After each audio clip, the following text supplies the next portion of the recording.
fellow of the Nigerian Institute of Architects, past president of the African Union of Architects.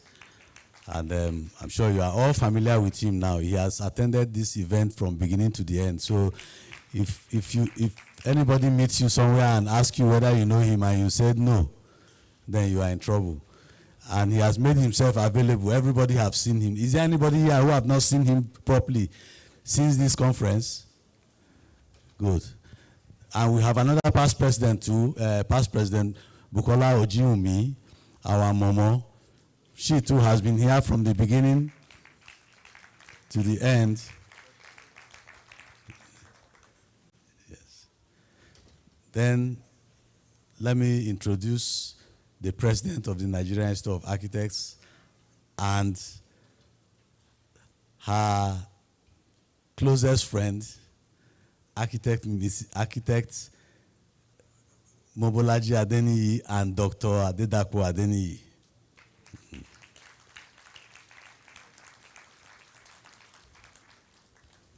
We also have the second vice president, architect Chioma Wogbonna, and her best friend,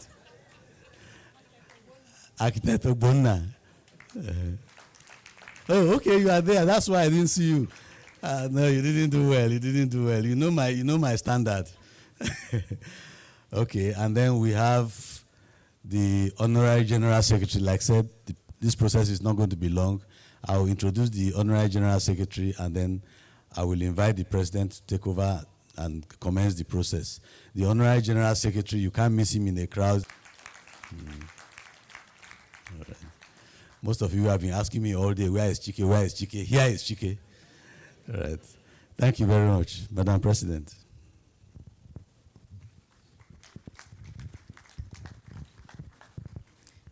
You're not clapping for Madam President.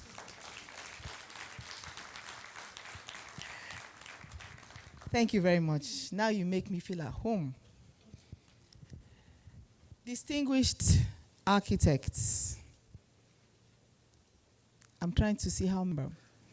Let me first of all start with recognizing again with all respect our past presidents.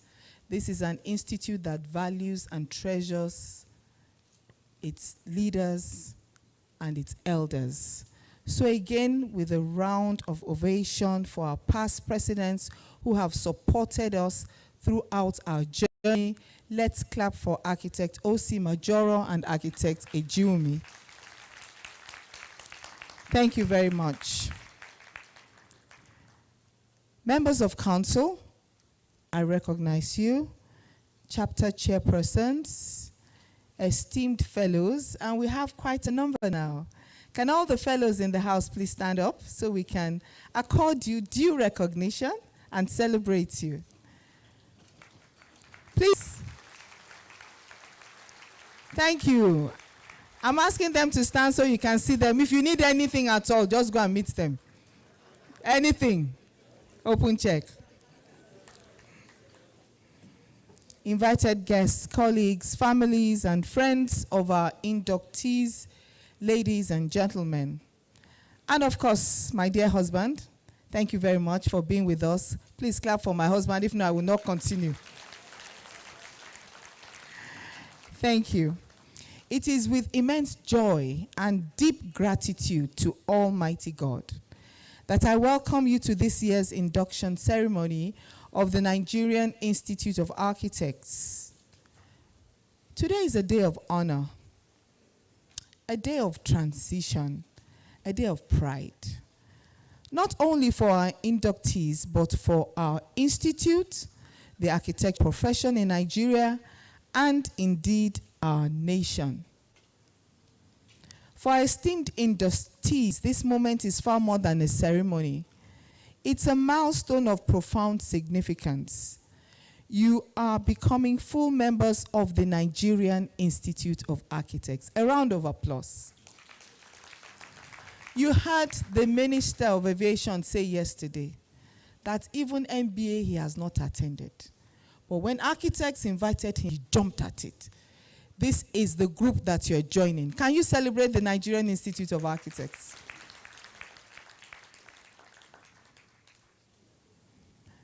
This is an institute that was founded in 1960, built on excellence, vision, and recognized globally for its contributions to the profession. The NIA is a founding member of the African Union of Architects. And let me once again say thank you, past President Majoro, past President AUA, member BOT, African Union of Architects. We're an active member of the Commonwealth Association of Architects, CAA, and we're a respected participant in the International Union of Architects. Yesterday, we had also with us Architect Tokunbo Mishore, a past Vice President of UIA, past President of AUA, and also a member of the BOT of the AUA. The NIA stands tall among the architectural communities of the world. Let's clap for ourselves. When we go for international conferences, let me tell you very proudly, they wait for Nigeria to speak. Am I right, sir? Thank you. We have produced leaders of national and international renown, scholars, policy influencers, institution builders, cultural ambassadors, and thought leaders whose impact continues to shape the physical, social, and developmental landscape of Nigeria and beyond. Today, dear inductees, by your induction, you will join this noble lineage. It's a privilege that must be treasured and a responsibility that must be honored. As you step into this new chapter of your career, I urge you to carry the weight of this privilege with dignity and absolute loyalty. Each time I say this, I emphasize it. We have gone through challenging years. And therefore, anyone who is a member at whatever cadre of membership must hold loyalty very sacred. Membership of the NIA is not a title to be displayed. It's a badge of honor to be lived. You must uphold our Constitution and abide by our Code of Professional Conduct and Ethics. These documents are not only guidelines, they're the moral and professional compass of our institute. They are the pillars upon which we trust, respect, and excellence in architectural practice stand. As new members, you must demonstrate respect for your colleagues, whether young or old, experienced or emerging, male or female, local or diaspora-based. Professionalism is the hallmark of the Nigerian Institute of Architects. How you conduct yourself, how you work, how you collaborate, and how you represent this institute are reflections not only of your character, of all Nigerian architects. Your induction today signals the beginning of a new responsibility to yourself, to this institute, and to the profession. I want you to please wear this moment with pride. Let it remind you that you belong to a global body of thinkers and creators who shape the spaces where life unfolds. Let it deepen your commitment to excellence, creativity, integrity, innovation, and relevance. I encourage you to participate actively in the activities of the Institute, both at the chapter and national levels. And let me remind you, we have chapters in every state of the Federation and one in the Federal Capital, 37 chapters, and many branches. The NIA thrives when its members are present, engaged, and involved. I want you to join committees, attend meetings, volunteer your skills, support your chapter leadership. Represent the NIA with distinction wherever you practice. You are now ambassadors of a 65-year legacy of professional excellence. As you take your place in this family today, I urge you to adopt the Unite agenda. You know, I won't sit down without saying it. I want you to adopt the Unite agenda as your guiding compass. Unity must drive your interactions. Integrity must guide your decisions. Inclusivity must shape your collaborations. Total integration must define your engagement with professionals, institutions, governments, and communities. Empowerment, both for yourself and others, must be central to your growth.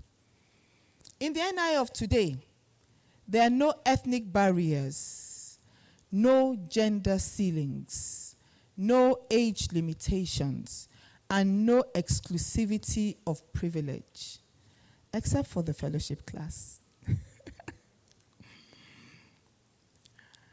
So, let us make sure that as architects bound by shared journey of purpose, impact, and dedication. Thank you once again, and congratulations to all our new members. Thank you.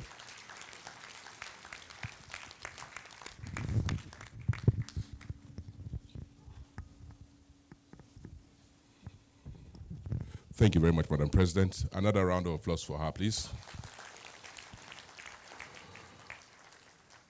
I'll be taking what we call an orientation primer. We have a two-part orientation primer, which is aimed at sensitizing our new inductees on expectations from the Institute for you, and of course for your own development across the various cadres of membership, from the full membership right down to student membership. I'm sure we'll have a couple of our students who are going to be recognized today. We don't normally induct them, but what we have sought to do since Madam President came on board in 2023 is for us to show some level of inclusivity for them. You ought to be fully abreast of the contents of our Constitution, the important aspects of the Constitution as it deals with the structure of the NIA, in terms of its leadership, in terms of chapters, and how they relate to the national executive, in terms of the committees, in terms of our relationships with international affiliate organizations, and then the need for our inductees who will eventually become members of the Institute to participate actively at the various levels of membership, both at national level, like you are here at the AGM, or the BGM as the case may be, or participate at the state level.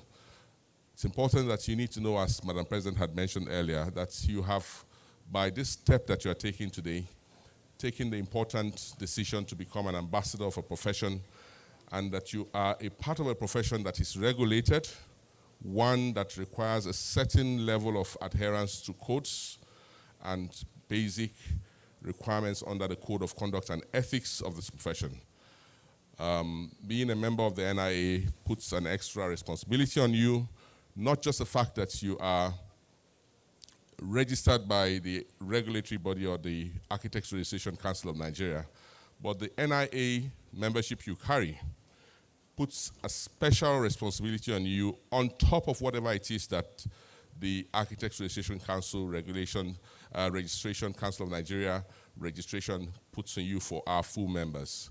For associate members, what you are going to be experiencing as members of the NIA is an association, an institute that is 65 years in experience, one that has a wide network of very seasoned, respected, knowledgeable professionals who are there to prepare you on the journey towards becoming fully licensed architects.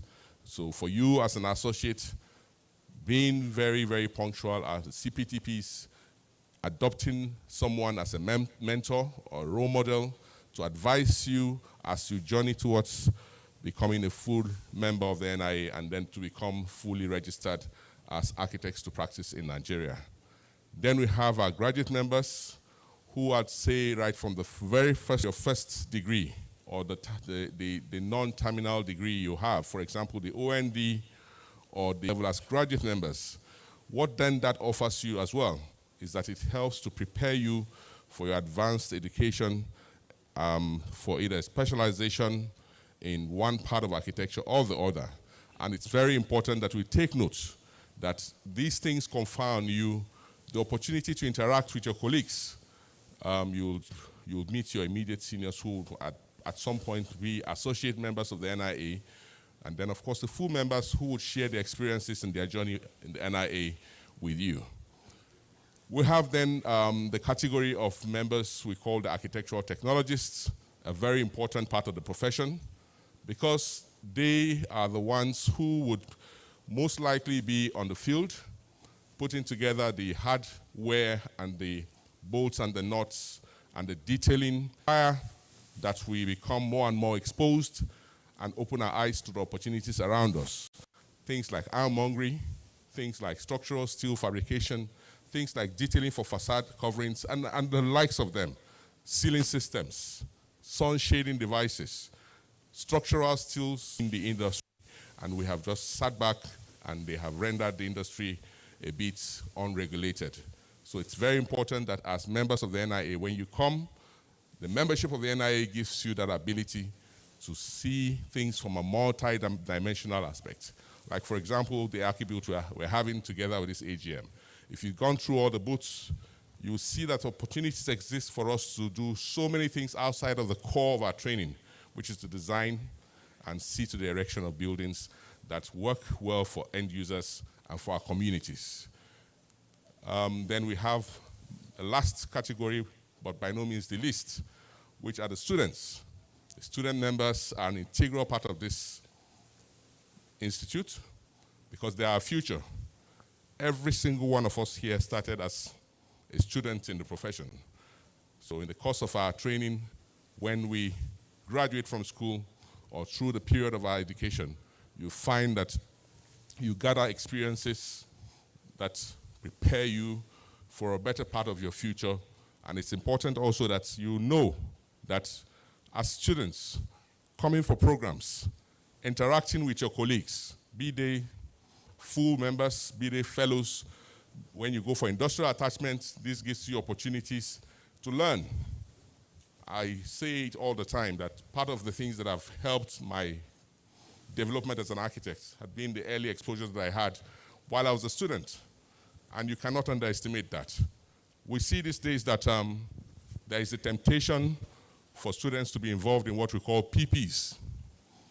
You know, and these are the risks that we are facing in the profession, because architecture is one that requires you to go through the mill. You need to be seasoned. You need to go through a regulated course of training that prepares you for the important thing that is community building. Nobody should make no mistake about this, that architecture is one where we're building communities. Don't think that it's just a building you are designing. That building is going to be a part of a community. So in making communities, in placemaking, we have a responsibility. We have a responsibility, therefore, to make sure that we're fully aware of the important codes, the important regulations, and the important responsibilities that are calling us.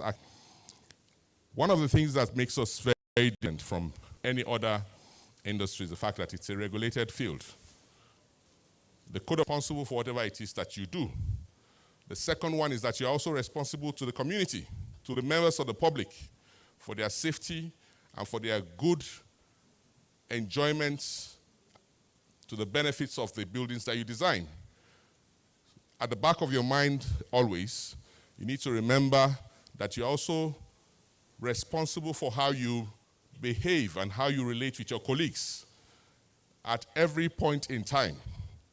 Let us be aware that the code of conduct that governs us requires that you treat your colleagues with fairness, you treat your colleagues with serious consideration such that you do not disrespect, malign, or say or behave in a manner that is disrespectful.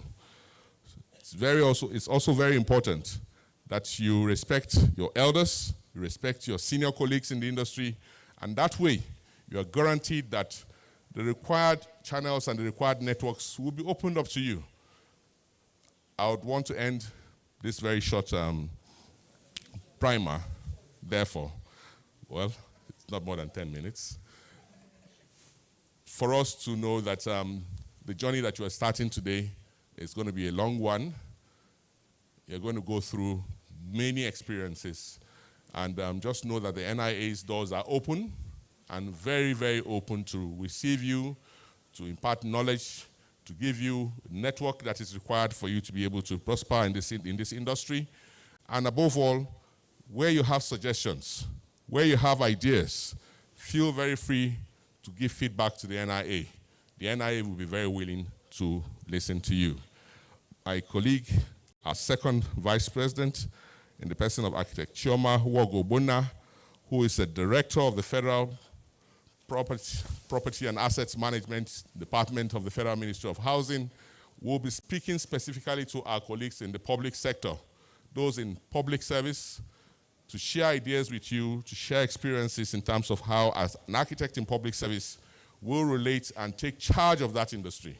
Because one of the things that we find these days is that our architects who are involved in the public sector are a bit reticent to their responsibilities as leaders in the industry. I have the honor, therefore, at this stage to welcome our second vice president in the person of Architect Chioma Wogobona, FNIA, to take the second part.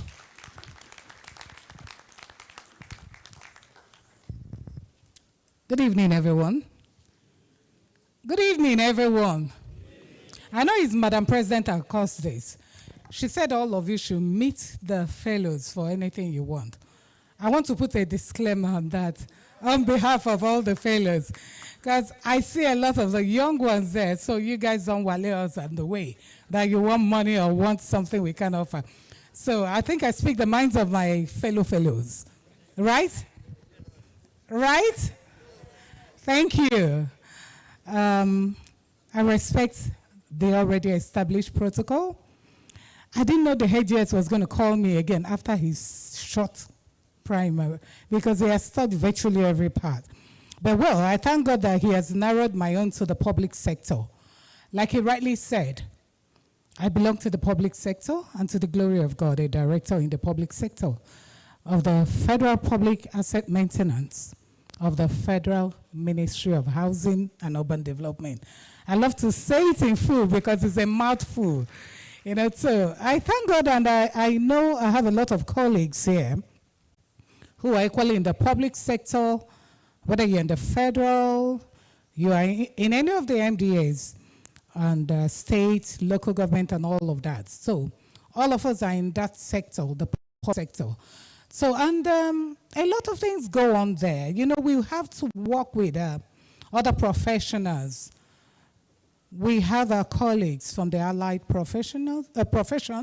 We have the QS, we have the estate surveyors, we have the builders, of course the engineers as well. So, and at times there are conflicts. So you will not be able to speak with so much authority if you do not understand the powers you hold as an architect, especially as a registered architect. And as an architect that is a member of our great institute, the Nigerian Institute of Architects. Do I speak your mind? Do you realize the power you have when you become a member of this great institute? At least at this point, I will expect the older members to answer because the new ones are yet to be inducted. So what I'm trying to say in essence is that you carry so much power. The institute that you belong to, it's there to guide you. So for us who are in the public sector, we're expected to guide this profession jealously. I'm not telling you what I don't do. I guide architecture with everything that is in me, even if it means me standing alone. I will give you a striking example.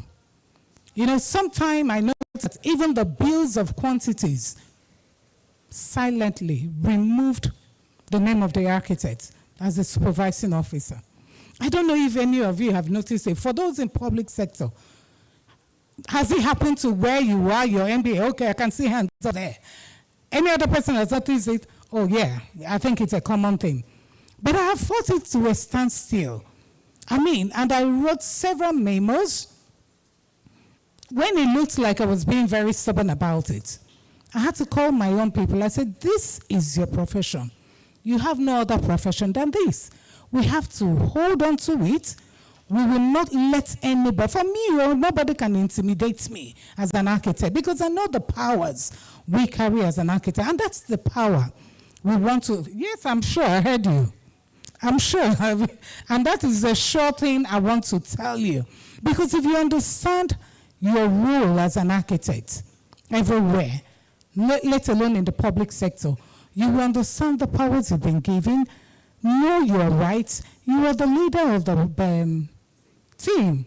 But more importantly, you have to have the guiding principles. So by the time you speak from the point of authority. You have to have the principles that call your integrity must be intact. Professional conduct, uncompromised. What I mean by that, you have to stay loyal to your profession. You don't go shortchanging your profession or even your colleagues in the office. You have to stand for what is right. Know your role. When you go to supervise, you don't cut corners.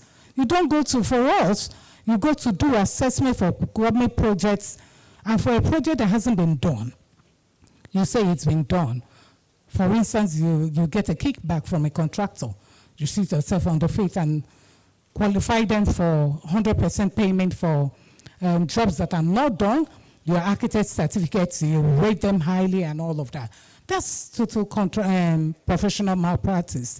And we don't expect those of you, even in the private sector or academia, to do that. Shortchange, supplant your colleagues is not acceptable. And your guide, like the headgears has said, should always be your constitution. That is like the Bible or the Quran you read, and that will guide you in what is expected of you as an architect, in the private, in the public, in the academia. So for us in the public sector, you have the rest of us as mentors. My colleagues in the Federal Ministry of Housing and Urban Development will tell you that I'm always there for them. It's my passion to mentor them for sustainability because, most of us are getting old and we will be out of the scene. And to the glory of God, Madam President has graciously created the Young Architects Forum, and they're already flying. They're doing wonders. So, yes, please clap for them because what they did today, honestly, I go back and I smile. I say very soon, some of us, old Gen Zs, I don't know how we rate ourselves, but we are old and we're soon going to fade away and sit back and watch you take over the scene. And I'm getting so excited because I see the leadership skills in most of them. I see the leadership skill in what you do. Even that is exactly what we, myself and my senior colleagues, especially those ones in the directorate cadre. And I'm glad to tell you that some of my madams are here. Please, I have to specially recognize my madam of no regret, Architect Uzodinma, please stand up. She mentored me, and even as a level 9 officer, I knew the powers I had as an architect who was registered, and I could handle government projects, the National Housing Program, and all of that. Architect Ene, please stand up for special recognition as well. They all retired from my ministry. Architect Anizoba, please stand up. Thank you. These are the people that held forth in the ministry. Sorry, I can't see any man. Please, any of my orgaza is a man here. If I see, I can say, Madam President, you can't set me up the second time. No, so, hey, Architect Oli, Madam, sorry, Architect Oli. Please stand up for recognition. Thank you. Madam President, thank you for this. So these were my mentors back then in the years, and we're carrying on, and I'm sure if my younger colleagues are here, they will tell you. I have quite a number of them that have registered under my tutelage, and there are so many of them who are registering. So as short as my speech will be, like Heady episode. So I implore all of us to please carry with pride the NIA flag. God bless you. Thank you. Need to have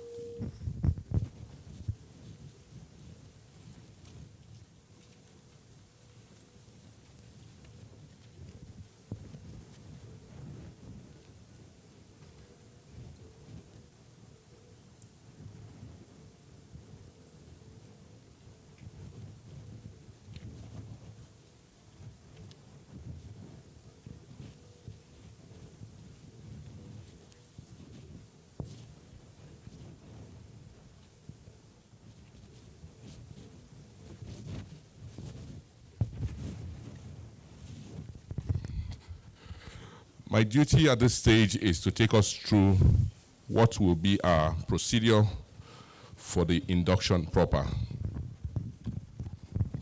We're going to be doing a general oath taking, category by category. When you hear the class of membership that you are here for induction for, you'll be upstanding. When we're about to take the oath, you have your right hand up. You repeat after me.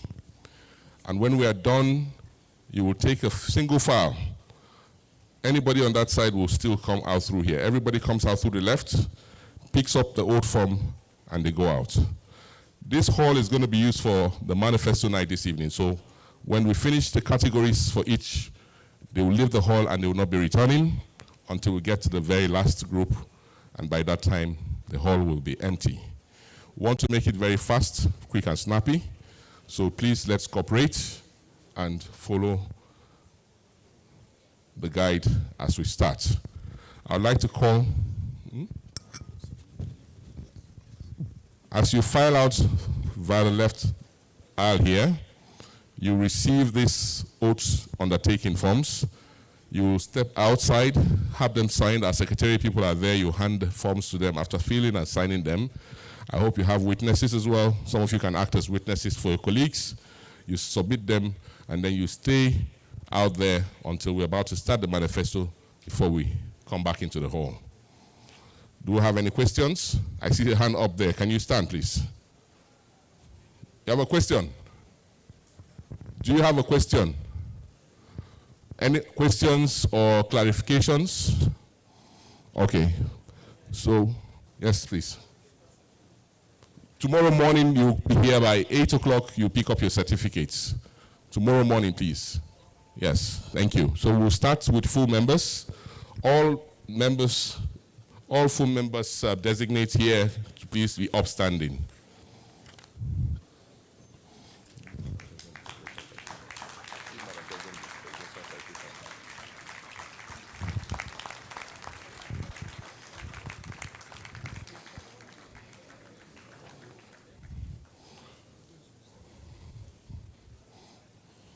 Madam President.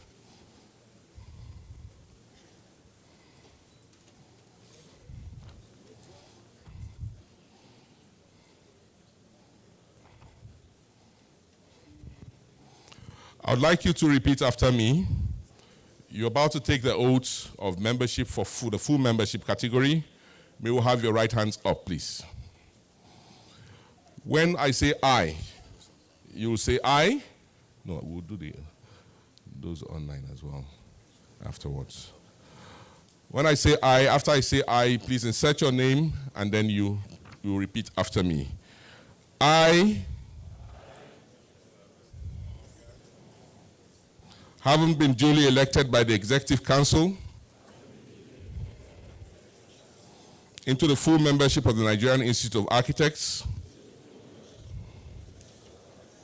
on this 28th November 2025, do solemnly swear to comply with the Constitution, bylaws, and the Code of Conduct and Ethics and other regulations that the Institute may enact, as well as dedicate myself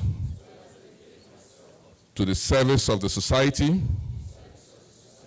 by upholding the dignity and integrity of the profession of architecture to the best of my ability. So help me God. A round of applause.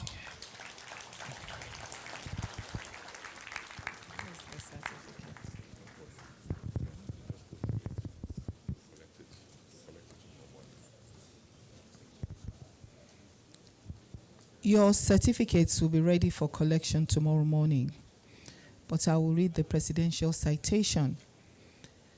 I hereby present you with this certificate as confirmation of your full membership of the Nigerian Institute of Architects, and I enjoin you to dedicate yourself to the service of society by upholding the dignity and integrity of the profession of architecture to the best of your ability. Congratulations.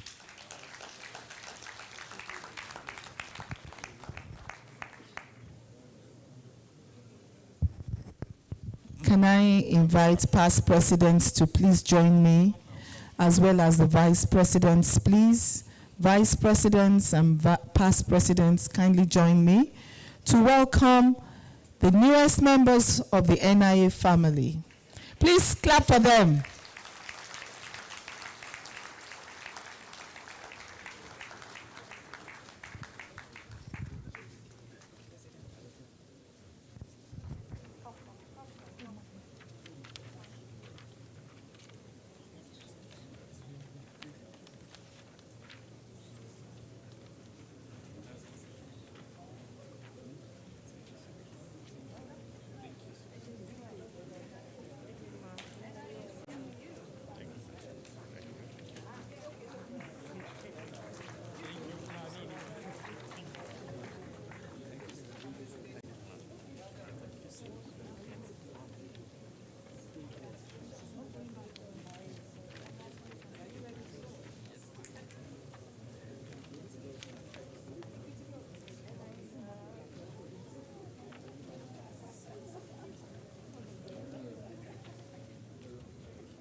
So.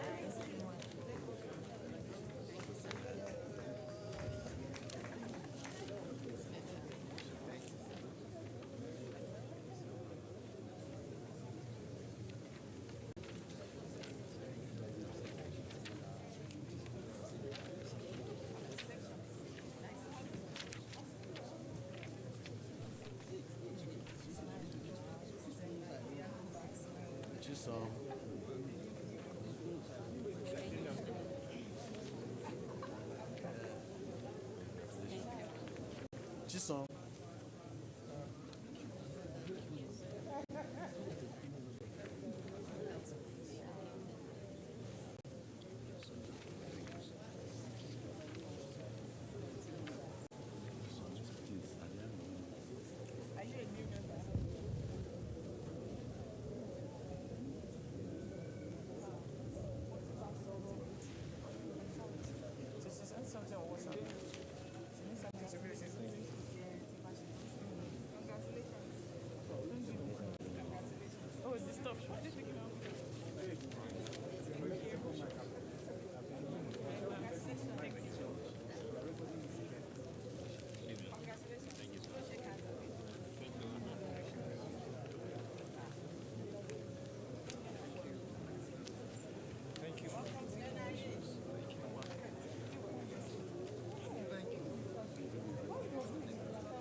Please, the cameraman in the central aisle, please vacate the central aisle. There's a camera over there that is connected to our Zoom broadcast. Please, free up the central aisle. Thank you very much.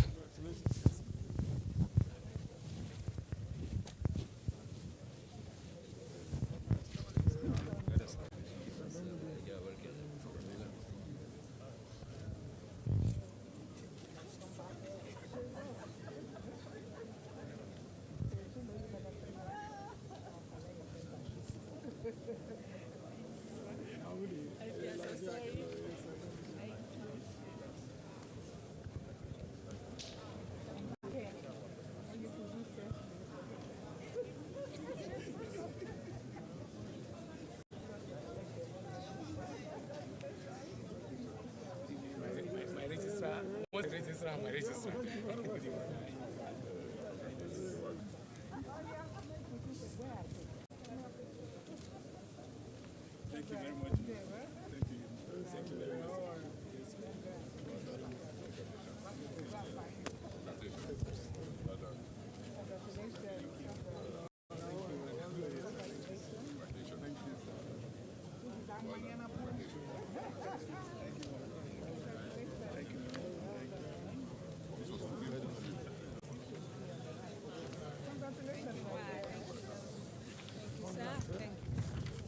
Congrats. Well done. Congratulations. Well done. Congratulations. Welcome. Congratulations. Well done.